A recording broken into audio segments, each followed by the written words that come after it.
Hello' everyone মোৰ mini ব্লগলৈ আপোনালোক সকলোকে স্বাগতম জনাইছোঁ গাইছ। এতিয়া ৰাতিপুৱা সময় হৈছে 5:30 বাজিছে।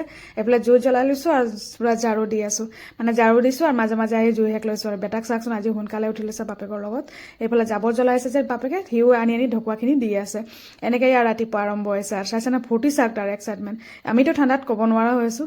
তাৰপিছত এইবিলাক বেটাক স্কুল পঠিয়াই খাই বৈ সকলো আজৰি হৈ আৰু মাক গৰম পানী কৰি দিছোঁ। আজি গা ধুৱাম বুলি ভাবিছোঁ, আজি 4 দিন হৈ গ'ল মা গা ধোৱা নাই। সদায় এটা ঠাণ্ডা পানী লগাব নোৱাৰোঁ, যিহেতু বেমাৰ হৈ আছে ন, আৰু বেছি ঠাণ্ডা পানী দিলে সহ্য নহয়, মানে কঁপিব ধৰে, এনেকুৱা হয়।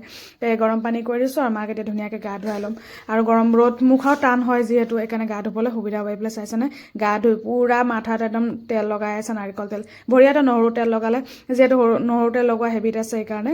তাৰপিছত এইফালে মই এতিয়া গুচি আহিছোঁ বাৰীফালে। আজি ভাবিছোঁ বাজৰাখিনি কাটি দিওঁ। এইফালে লহৰ দালিখিনিও ওলমি গৈছে পুৰা শুকাই শুকাই। কেইদিনৰ পিছত লহৰ দালিও ছিঙিবলৈ আৰম্ভ কৰিব লাগিব। এই চাইছেনে মই গুৰিত মাটি নচপোৱা দুখত এইফালে গছ পৰি গৈছে মোৰ। হ'লেও ফল কিন্তু বহুত লাগি আছে, কিন্তু শুকাব।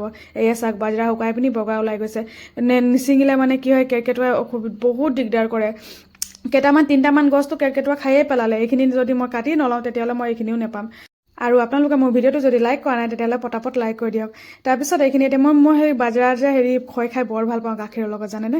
তো সেইকাৰণে যে মই বেছিকৈ মানে আগ্ৰহ কৰোঁ। প্ৰত্যেকবাৰে মই খেতি কৰোঁ। মই 1 কেজিমান ওলাই যায় মোৰ বছৰটোৰ কাৰণে। মোৰ মিনি ব্লগটো চাই আপোনালোকে কেনে পালে নিশ্চয় জনাব। ভাল লাগিলে like, comment, share and subscribe কৰিবলৈ নাপাহৰিব। এইখিনি ডলাত দি শুকুৱাই লৈছোঁ। আজিলৈ আহোঁ, বাই বাই এভৰিৱান।